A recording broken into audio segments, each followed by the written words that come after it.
Halo semuanya, kembali lagi di channel gue. Di video kali ini, gue bakal membreakdown episode 14 dari serial kartun Amphibia yang berjudul The First Temple. Sebelum gue mulai pembahasan, gue mau memberitahu kalau episode ini bakal mengandung spoiler. Jadi buat kalian yang belum menonton episode ini, gue sangat menyarankan kalian untuk menonton episode ini terlebih dahulu. Dan kalau misalnya kalian bingung mau nonton episode ini di mana, kalian bisa cek di link yang ada di deskripsi. Tapi kalau kalian sudah siap, kita langsung masuk ke pembahasan dalam 3, 2, 1. Episode ini dibuka dengan scene di mana Anne dan para planter sedang menikmati sarapan mereka. Ketika Spike tiba-tiba mengungkit peristiwa di episode sebelumnya, seketika suasana menjadi canggung. Anne telah memaafkan Hop-Up atas tindakannya yang telah menyembunyikan kotak musik darinya. Akan tetapi, sepertinya mereka berdua masih merasa canggung ketika sedang berbicara. Untungnya, Marcy datang dan memberitahu mengenai informasi dari kuil yang pertama. Setelah itu, mereka pun langsung pergi menuju kuil yang pertama dengan menunggangi burung sparrow milik Marcy. So, where do I sit?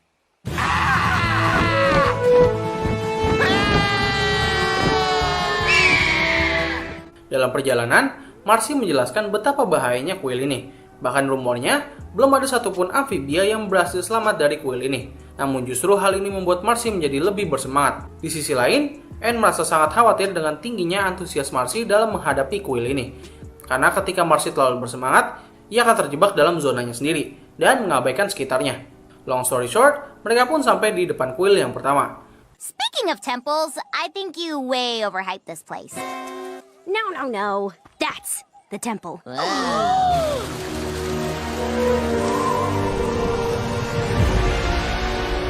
Ketika akan masuk ke dalam kuil, Anne dan Hop-Up mengalami perbincangan yang canggung kembali. Mereka pun masuk ke dalam kuil dan sampai di rintangan yang pertama. Rintangan ini berupa sebuah rubik. Cara kerja rubik ini adalah siapapun yang memegang rubik itu akan terkurung dalam sebuah gelembung. Orang yang ada di dalamnya harus menyelesaikan rubik itu. Tetapi ketika rubik itu digerakkan, ruangan di sekitarnya akan juga ikut bergerak. Di sini terlihat kalau Marcy sangat fokus untuk menyelesaikan rubik itu, tanpa memperhatikan Anne dan para planter yang sedang terombang-ambing di belakangnya. Rubik itu pun selesai dan mereka lanjut ke rintangan yang kedua, yaitu dance floor atau lantai dansa. Dalam rintangan ini, dua orang harus menginjakkan diri mereka di lantai warna hijau. Kalau menginjak warna yang lain, maka dia akan terbakar dan digeprek. Marcy tanpa ragu langsung menginjakkan dirinya ke lantai hijau yang pertama. Ia meminta salah satu dari Anne ataupun para planter untuk menginjak lantai hijau satu lagi. Di sini, Anne dan Hop-Up saling berargumen untuk menentukan siapa yang harus loncat ke lantai berikutnya. Pada argumen ini, Anne mengungkit tindakan buruk Hop-Up sebelumnya. Dan pada akhirnya, Anne langsung meloncat ke lantai hijau satu lagi, dengan hampir terbakar dan digeprek. Dalam perjalanan ke rintangan yang terakhir, Anne dan Hop-Up saling berargumen kembali mengenai hal yang sama. Spike dan Polly mencoba meminta bantuan kepada Marcy, namun sayangnya Marcy sudah terlalu fokus dalam zonanya.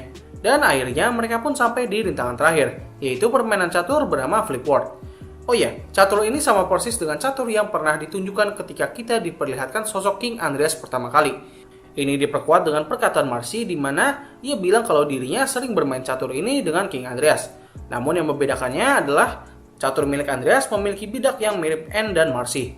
Tidak dijelaskan apakah Marcy mengetahui soal itu, tapi kemungkinan besarnya ya tidak sama sekali. Ketika Marcy sedang mempersiapkan bidak caturnya, tiba-tiba para planter berubah menjadi bidak catur berukuran besar. Ternyata medan catur yang sebenarnya adalah ukuran yang besar.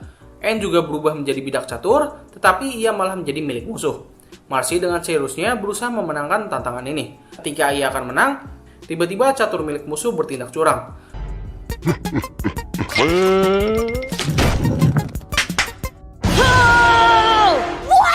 Seketika bidak Anne bergerak dengan sendirinya dan mulai menyerang Hop-Up tanpa dikendalikan oleh Anne.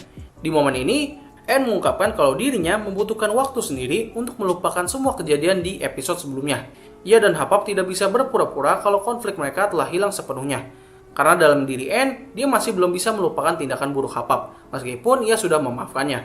Setelah mendengar percakapan Anne dan Hop-Up, Marcy langsung tersadar dengan tindakannya dan segera turun ke arena catur yang lebih besar untuk menyelamatkan teman-temannya. Para bidak catur sempat menyerang Marcy, tetapi untungnya ia berhasil menjatuhkan bidak raja. Seketika permainan berakhir dan muncul sebuah tanda hijau menuju keluar kuil. Marcy mengira kalau mereka telah gagal dalam menghadapi kuil ini. Tetapi Polly memberitahu kalau tanda hijau itu mengarahkan mereka ke dalam sebuah jamban di dekat kuil. Ternyata di dalam jamban itulah di mana mereka harus mengisi ulang batu permata. Ketika batu permata sedang diisi, seketika mata Marcy berubah menjadi warna hijau. Ini menunjukkan kalau kuil ini memang sangat sesuai untuk pengembangan karakter Marcy. Setelah terisi, batu permata itu memancarkan sinar laser yang cukup panjang. Marcy menyimpulkan kalau sinar itu akan mengantarkan mereka ke kuil berikutnya.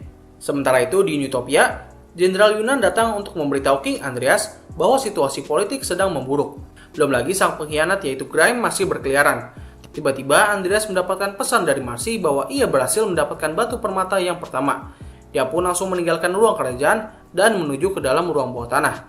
Disinilah ia mengatakan bahwa ramalan itu akan dibatalkan dan kita akan mendapatkan kesempatan untuk membalaskan dendam. Kepada siapakah ia sedang berbicara? Well, kalian bisa simpulkan saja sosok ini sebenarnya apa. The prophecy is being undone as we speak, my lord. Soon, we will have our revenge.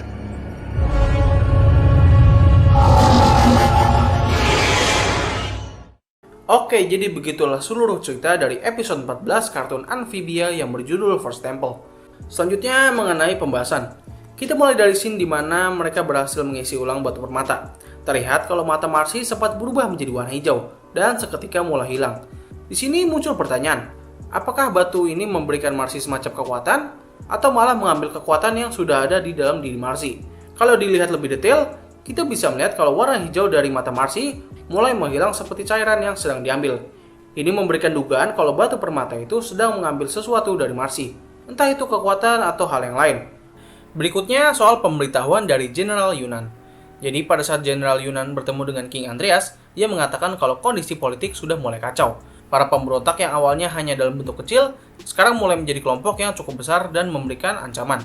Sepertinya pengaruh dari Hapap mulai terus menyebar ke seluruh negeri. Melihat dari pemberitahuan ini, kita bisa asumsikan kalau beberapa daerah di negeri Amphibia mengalami tekanan dari kerajaan Utopia. Hingga akhirnya mereka pun mendapatkan motivasi untuk melawan balik.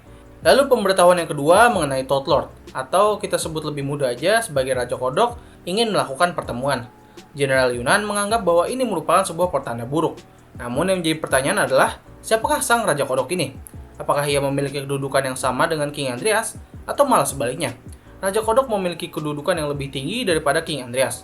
Dan apa yang membuat Yunan menganggap kalau pertemuannya dengan Raja Kodok akan membawa bencana? Apakah pertemuan dengan Raja Kodok ini dapat merusak rencana King Andreas? Dan pembahasan terakhir mengenai ending dari episode ini.